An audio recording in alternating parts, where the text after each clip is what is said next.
So who wishes to kick off the interactive dialogue with the members of the panel?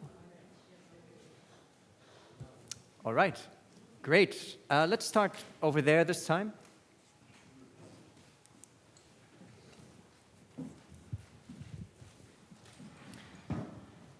What's your name?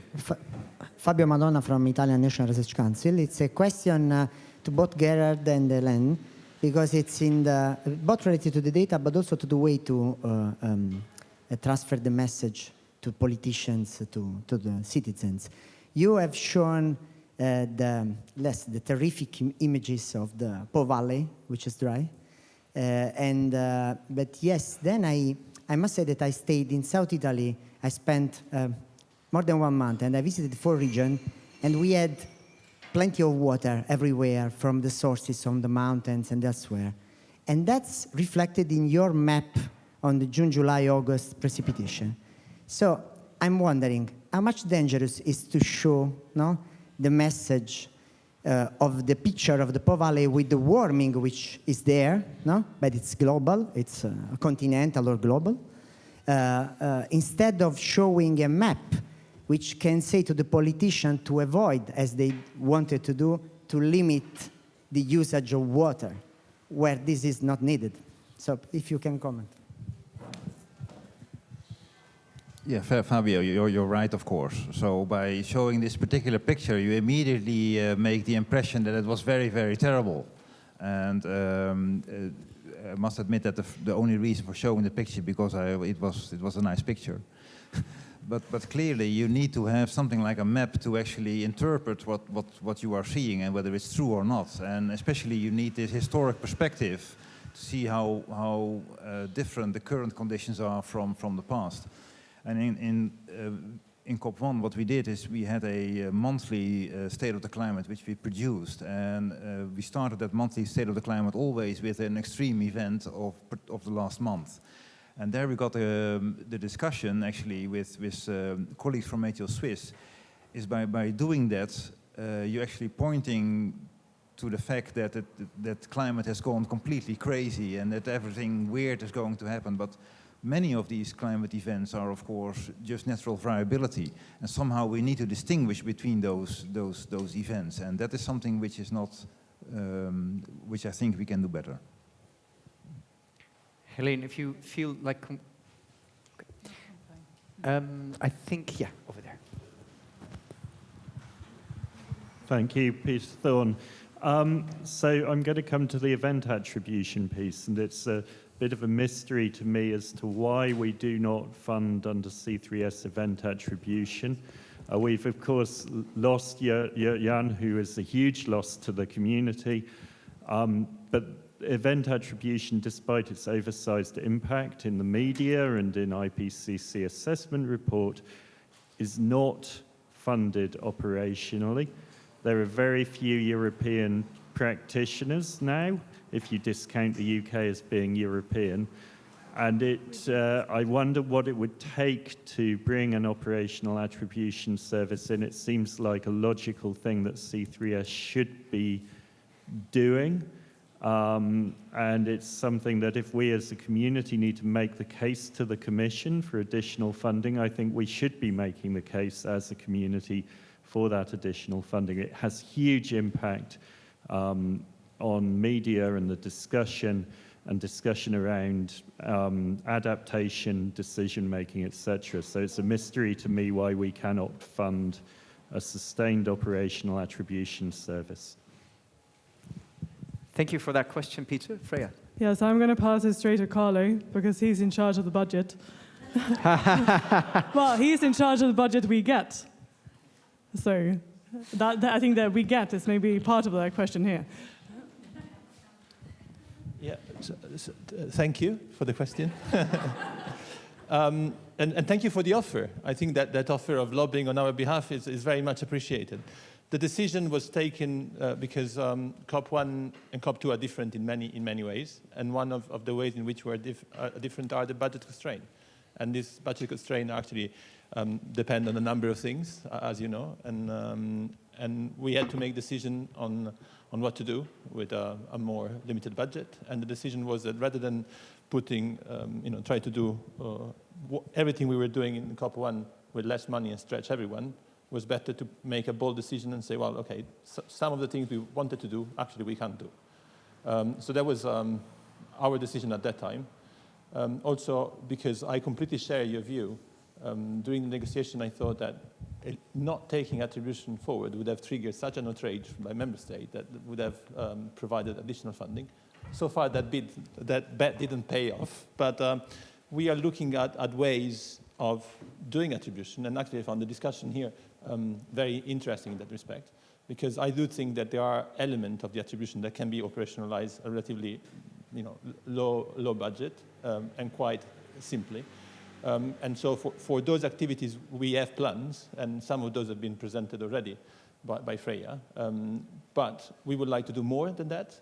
And in that respect, we are looking at all options, not just within Copernicus, but also linking other DGs on how these activities can be funded. And the call from Gerard on the first day for the importance of attribution, I think, is really strong there. So we hear that call from member state, and we are very keen to respond to this call.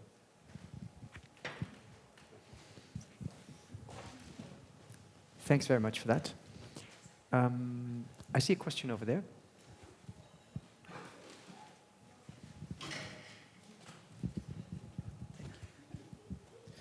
Hi, I'm Paco Dobles from the Barcelona Supercomputing Center.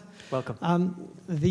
My question is about the extremes, and I'd like to start by thanking Gerd for the work that they do at the EOPS, and we never value enough the importance of in situ observations, and in particular to making them available to the community. So one day the Met services will pay back what they are not doing for the community.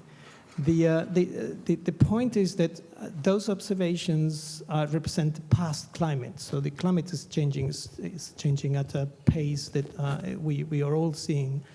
And somehow having information about what extremes actually correspond to the current climate and not to the past climate is something that might be quite relevant for adaptation now, not adaptation in 30 or 40 years. So I wonder if there is any intention or plans to try to assess what are the extremes that are compatible, plausible within the current climate, and whether this kind of information could be made available in C3S. Yeah. Okay, thanks. Yeah, that's a very good question, and I think No, it's all right. Go ahead. He can go second. And then I pass to you. Yeah. So I think the idea of working on this kind of putting the information together to build a catalog of extreme events is indeed somehow intended to make use of current observations and like update information in near real time. So to really characterize, let's say, extreme events in the current climate, but also to put it in the context of the past, more than looking and focusing on the climate projection side.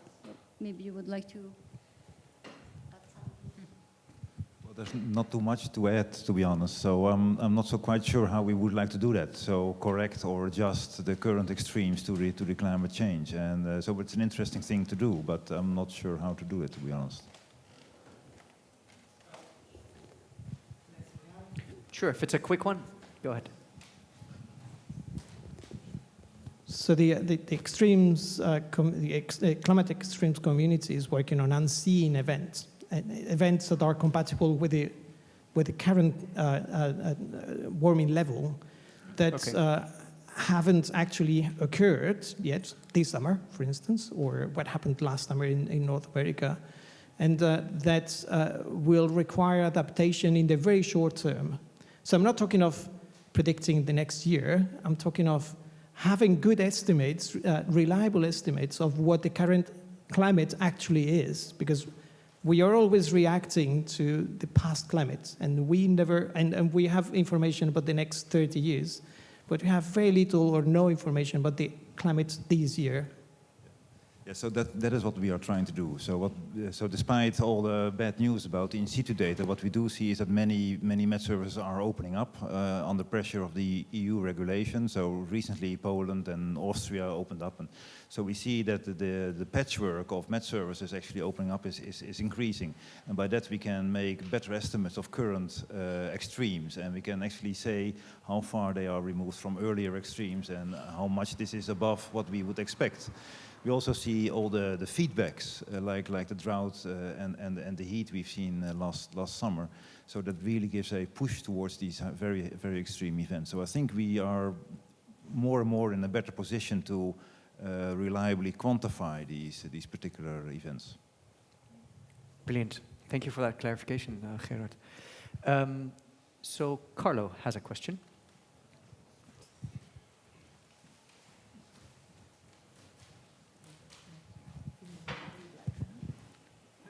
And my question is somehow related to my answer before.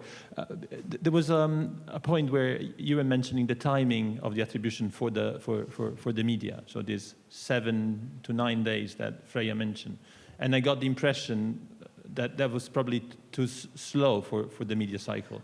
So I'm wondering, also in relation to what I was saying before, what is the minimum viable product that will work for you? Something that can be done relatively quick, that will work for the media, because that 10 days is quite an elaborate product that tells you that what is the increase in the relative frequency of that kind of event that is attributable to climate change. So maybe there is something simpler that can be done that can still be interesting for the media. And if, yeah, a comment there. Well, I think that's a good question. When it's a really big extreme, for instance, the drought or a heat wave, it continues for several days. So the media will report about it for several days. So then you have several days' time in which you can answer the question in what extent it is related to climate change. But when it's really suddenly, like, well, how do you say that? When the sea is coming, for instance, over our dikes, then of course it can take a lot more time, because then we will report first about a lot of other things. Then the question, is it climate related or not? So I think the answer to your question is it would be very nice for the media if it could come with a heat wave, for instance, in 2, 3, 4 days, because otherwise it will, of course, there will be other news that's coming first. Yeah. But I don't know if that's possible in the near future. Would you be prepared to compromise on what that thing is? Sorry? Would you be prepared to have a simpler product, a more generic product, if this was delivered in 24 hours? Yeah, I think so, because of course the attribution studies that are made give a lot more information than TV, for instance, can report on. So I think the first question is always, is it climate related? Then what are the figures behind that? And how more often can we expect this in the future? I think if these 3 questions can have an answer, then that would be sufficient, I think. Yeah. Helene, just a quick follow-up on this one. Do you feel you have enough space in your work to treat a conclusion by C3S, for example, even if it comes within 10 days, to treat it in itself as a news event and say, yes, C3S has concluded, yes, it's 10 days ago that they were researching, and the event that they were researching is 10 days ago, but this conclusion is so important, we want to tell you about it. Yes, well, at the NOS, how do you say that? I made several stories about the events last year in the Netherlands with the rain, and Belgium and Germany, of course, and the heat wave in Canada, and what do I think about the wood fires in Australia. That were all items at the NOS, also on television. and on radio and online. So that's definitely possible. But I know that when I'm not around, Doesn't happen. then it's not per definition news. How many No. days per week do you work? Can we lobby for money for that now? Let's not do it. Thanks a lot, Helene. Okay. I think we have space for maybe one more quick burning question. So let's make them two, if you promise to be very short. No, it's just a follow-up on exactly this theme. There is a project, a European project called Climate Intelligence, Yes. abbreviated in CLINT, which is working on the detection and attribution of extreme events, several ones, tropical cyclones, heat waves, warm nights, and everything. And there is a prototype there that will be developed that will try to better forecast the event, the heat waves, but also do the attribution within the forecast. So once you have the forecast, you also have the attribution that goes together, exactly for this specific communication need that comes from the media and the public to have the attribution in the moment where it's happening. Brilliant, thanks for sharing that one. I think let's move on to Sam before we go back to the panel.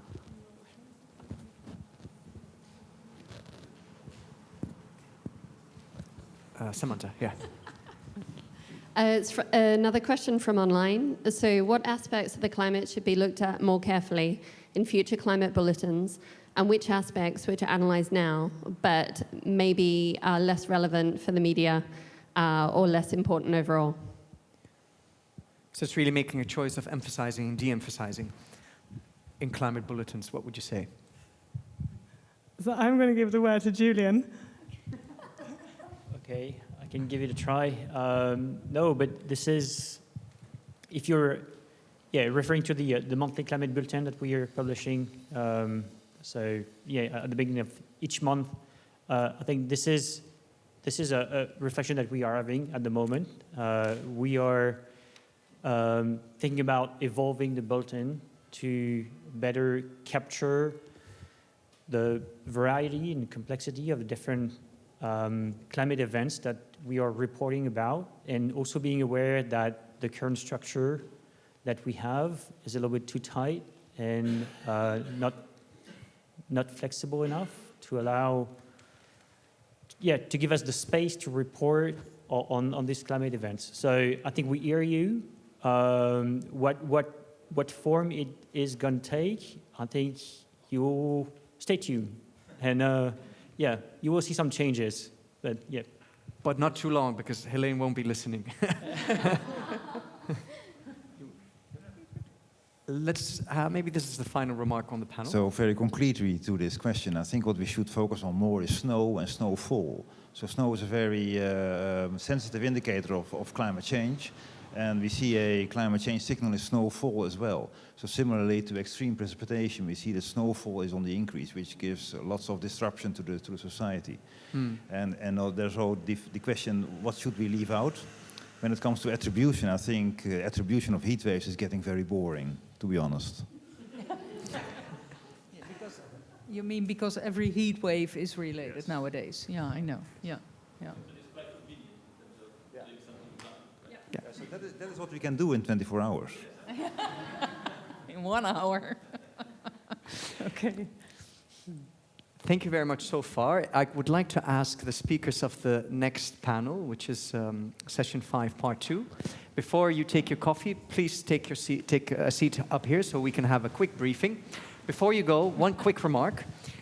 Please be so kind as to fill in the survey at the iPads at registration, and you'll be rewarded with a very nice, sustainable gift that you can use every day. If you're online, there's a survey with a gift in the Zoom chat. Let's thank the panelists and have a coffee.